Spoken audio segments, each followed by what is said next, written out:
Hi hello friends, ಎಲ್ಲರಿಗೂ ನಮಸ್ಕಾರ. ಅಡುಗೆ ಮನೆ ಚಾನಲ್ಗೆ ಸ್ವಾಗತ. ಬನ್ನಿ, ಇವತ್ತು ರಾಗಿ ರೊಟ್ಟಿ ತುಂಬಾ ಸಿಂಪಲ್ಲಾಗಿ ಟೇಸ್ಟಿಯಾಗಿ ಹೇಗೆ ಮಾಡೋದು ಅಂತ ನೋಡ್ಕೊಂಬರೋಣ. ಅದಕ್ಕೂ ಮುಂಚೆ ನೀವಿನ್ನೂ ನನ್ನ ಚಾನಲ್ಗೆ ಸಬ್ಸ್ಕ್ರೈಬ್ ಮಾಡ್ಕೊಂಡಿಲ್ಲ ಅಂದರೆ ದಯವಿಟ್ಟು ಸಬ್ಸ್ಕ್ರೈಬ್ ಮಾಡ್ಕೊಳ್ಳಿ. ಮತ್ತು ನನ್ನ ರೆಸಿಪಿ ವಿಡಿಯೋಗಳನ್ನು ಮೊದಲಿಗೆ ನೋಡಬೇಕಾದಲ್ಲಿ ಪಕ್ಕದಲ್ಲಿರುವ ಬೆಲ್ ಐಕನನ್ನು ಕ್ಲಿಕ್ ಮಾಡಿ, ಹಾಗೆ ಒಂದು ಲೈಕ್ ಕೊಡೋದನ್ನು ಮರಿಬೇಡಿ.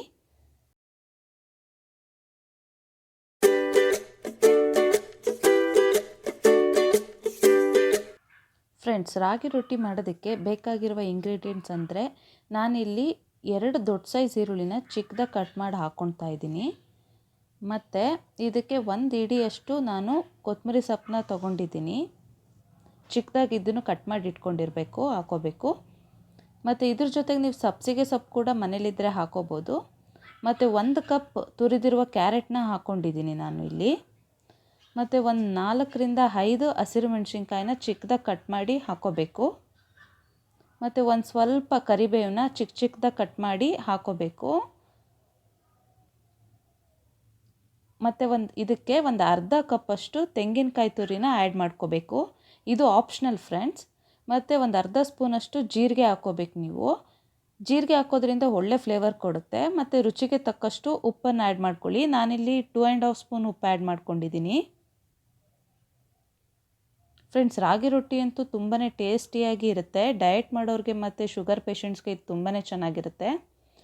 ಇವಾಗ ನಾನು ರಾಗಿ ಹಿಟ್ಟು ಹಾಕ್ಕೊಳ್ತಾ ಇದ್ದೀನಿ. ನೋಡಿ, ನಾನು ಒಂದು ಬೌಲಷ್ಟು ರಾಗಿ ಹಿಟ್ಟು ತೊಗೊಂಡಿದ್ದೀನಿ. ಇದು ಕನ್ಸಿಸ್ಟೆನ್ಸಿ ನಾವು ನೋಡಿಕೊಂಡು ಹಾಕ್ಕೊಳ್ತಾ ಇರಬೇಕು, ಕಲಿಸ್ಕೊಳ್ತಾ ಒಂದೇ ಸಲ ಹಾಕ್ಕೊಬಾರ್ದು.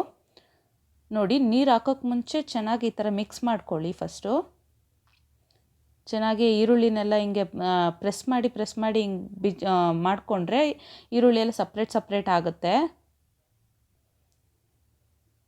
ನಾವೇನೆಲ್ಲ ಹಾಕ್ಕೊಂಡಿರ್ತೀವೋ ಇಂಗ್ರೀಡಿಯೆಂಟ್ಸ್ನ ಎಲ್ಲ ನೀಟಾಗಿ ಮಿಕ್ಸ್ ಮಾಡ್ಕೋಬೇಕು, ನೀರು ಹಾಕ್ಕೊಂಡು ಕಲಿಸ್ಕೊಳಕ್ಕೆ ಮುಂಚೆನೇ. ನೋಡಿ ನಾನು ಹೇಗೆ ಕಲಿಸ್ಕೊಳ್ತಾ ಇದ್ದೀನಿ ಅಂತ. ಫ್ರೆಂಡ್ಸ್, ರಾಗಿ ರೊಟ್ಟಿ ಅಂತೂ ನೀವು ನಿಮ್ಮ ಮನೇಲಿ ಒಂದು ಸಲ ಟ್ರೈ ಮಾಡಲೇಬೇಕು. ಇದು ತುಂಬಾ ಬೇಗ ಮಾಡ್ಬೋದು. ನೋಡಿ, ಇವಾಗ ನಾನು ವಾಟರ್ ಆ್ಯಡ್ ಮಾಡ್ಕೊಳ್ತಾ ಇದ್ದೀನಿ. ವಾಟರ್ನ ನೀವು ಸ್ವಲ್ಪ ಆ್ಯಡ್ ಮಾಡಿಕೊಂಡು ಕಲಿಸ್ಕೊಳ್ತಾ ಇರಿ. ನಿಮಗೆ ಗೊತ್ತಾಗುತ್ತೆ ಅಂದರೆ ಅದು ಯಾವ ಕನ್ಸಿಸ್ಟೆನ್ಸಿ ಬರಬೇಕು ಅಂತ. ಸ್ಟಾರ್ಟಿಂಗ್ ನಾನಿಲ್ಲಿ ಒಂದು 100 ml ಅಷ್ಟು ವಾಟರ್ ಹಾಕ್ಕೊಂಡೆ. ನೋಡಿ, ಹಿಂಗೆ ಚೆನ್ನಾಗಿ ಕಲಿಸ್ಕೊಳ್ಳಿ.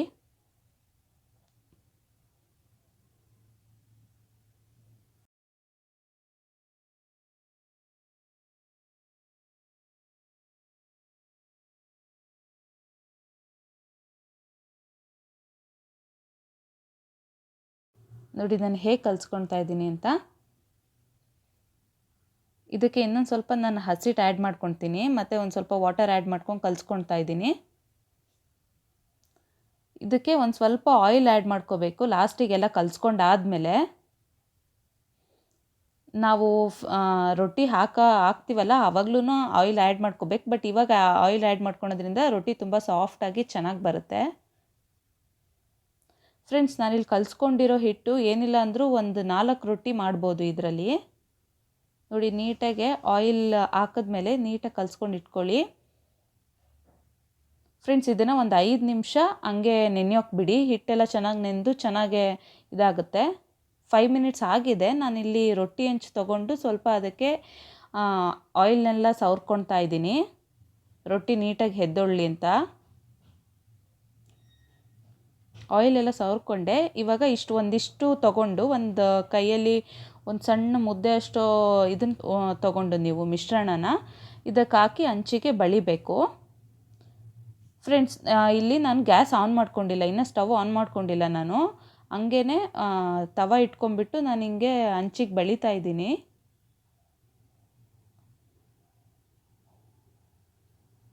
ಬಿಸಿ ಇದ್ದರೆ ಬಳಿಯೋಕ್ಕಾಗಲ್ಲ ಅಲ್ವಾ, ಅದಕ್ಕೆ ಫಸ್ಟ್ ಗ್ಯಾಸ್ ಆನ್ ಮಾಡ್ಕೊಬೇಡಿ ನೀವು. ಸ್ಟವ್ ಆನ್ ಮಾಡ್ಕೊಂಡಿಲ್ದಿರೇ ಈ ಥರ ಮಾಡ್ಕೊಳ್ಳಿ.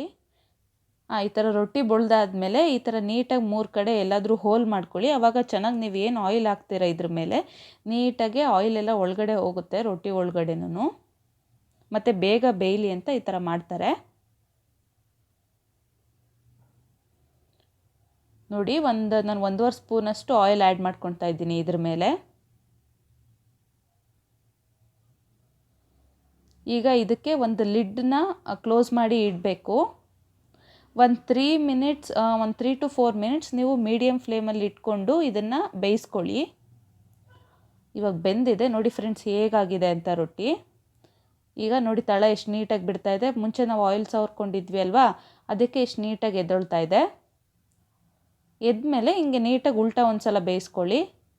ಒಂದು 30 ಸೆಕೆಂಡ್ಸ್ ಬೇಯಿಸ್ಕೊಳ್ಳಿ ಸಾಕು. ಉಲ್ಟಾ ಬೆಂದಿರುತ್ತೆ ಅದು ಆಲ್ಮೋಸ್ಟ್. ಸುಮ್ಮನೆ ಒಂದು ಸಲ ಹಾಕ್ಕೊಂಡ್ರೆ ಚೆನ್ನಾಗಿರುತ್ತೆ ಟೇಸ್ಟ್ ಅಂತ ಕ್ರಿಸ್ಪಿಯಾಗಿ. ನೋಡಿ ಫ್ರೆಂಡ್ಸ್, ರಾಗಿ ರೊಟ್ಟಿ ರೆಡಿಯಾಗಿದೆ ಇವಾಗ ಸರ್ವ್ ಮಾಡೋದಕ್ಕೆ. ನಾನಿವತ್ತು ರಾಗಿ ರೊಟ್ಟಿನ ಮೊಸರು ಜೊತೆ ಸರ್ವ್ ಮಾಡ್ತಾಯಿದ್ದೀನಿ. ನೀವು ಇದಕ್ಕೆ ಕಾಯಿ ಚಟ್ನಿ ಕೂಡ ಯೂಸ್ ಮಾಡ್ಕೋಬೋದು. ತುಂಬಾ ಟೇಸ್ಟಿಯಾಗಿರುತ್ತೆ ಮತ್ತು ನಿಮ್ಮ ಮನೇಲಿ ತುಂಬ ಇಷ್ಟಪಟ್ಟು ತಿಂತಾರೆ. ಫ್ರೆಂಡ್ಸ್, ಈ ರೆಸಿಪಿ ನಿಮ್ಗೆ ಇಷ್ಟ ಆಗಿದ್ದರೆ ಒಂದು ಲೈಕ್ ಕೊಡೋದನ್ನು ಮರಿಬೇಡಿ ಮತ್ತು ನಿಮ್ಮ ಫ್ರೆಂಡ್ಸ್ಗೂ ಫ್ಯಾಮಿಲಿ ಮೆಂಬರ್ಸ್ಗೂ ಕೂಡ ಶೇರ್ ಮಾಡಿ ನನಗೆ ಕಮೆಂಟ್ ಮಾಡಿ.